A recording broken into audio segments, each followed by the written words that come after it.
Hello viewers, welcome to my channel. আজকে আমি আপনাদের সাথে শেয়ার করব গরমে তৃপ্তিদায়ক একটি রেসিপি, কলার লাচ্ছি। আমার চ্যানেলের সব ভিউয়ার্স এবং সাবস্ক্রাইবারদেরকে অনেক অনেক ধন্যবাদ পাশে থাকার জন্য।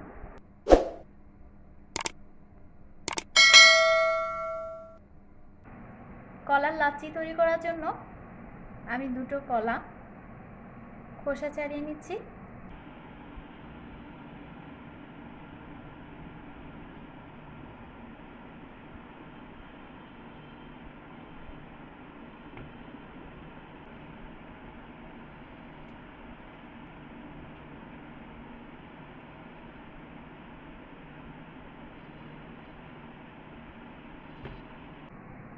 এবার কলাগুলো টুকরো করে নিচ্ছি।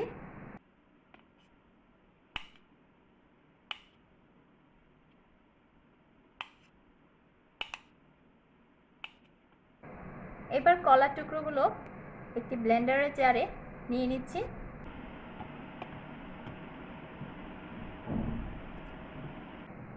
অ্যাড করে দিচ্ছি 4 কাপে 1/4 কাপ চিনি। যে যেরকম মিষ্টি খেতে পছন্দ করেন সেই অনুযায়ী চিনির পরিমাণটা বাড়িয়ে কমিয়ে দিতে পারেন। অ্যাড করে দিচ্ছি 1/4 কাপ পাউডার মিল্ক, 1 কাপ মিষ্টি দই, অ্যাড করে দিচ্ছি ফ্রিজে রাখা 1 কাপ ঠান্ডা পানি।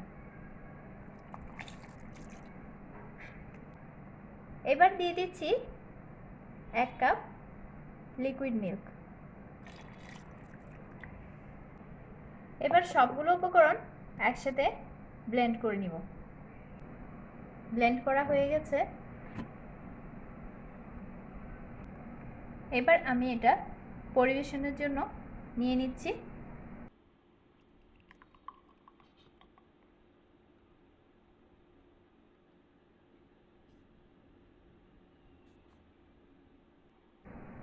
তৈরি হয়ে গেল অপূর্ব স্বাদের কলার লাচ্ছি। এভাবে আপনারাও খুব সহজেই বাসায় তৈরি করে নিতে পারেন কলার লাচ্ছি। গরমের দিনে এটি খেতে অসাধারণ লাগে। যারা একটু বেশি ঠান্ডা খেতে চান তারা চাইলে বরফ কুচি ইউজ করতে পারেন। রেসিপিটি যদি আপনাদের ভালো লেগে থাকে তাহলে ভিডিওটি লাইক এবং শেয়ার করুন, আর সেই সাথে আমার চ্যানেলটি সাবস্ক্রাইব করে নিন এবং পাশে থাকা বেল আইকনটি ক্লিক করে দিন যাতে নতুন সব রেসিপির নোটিফিকেশন পেয়ে যান। ধন্যবাদ।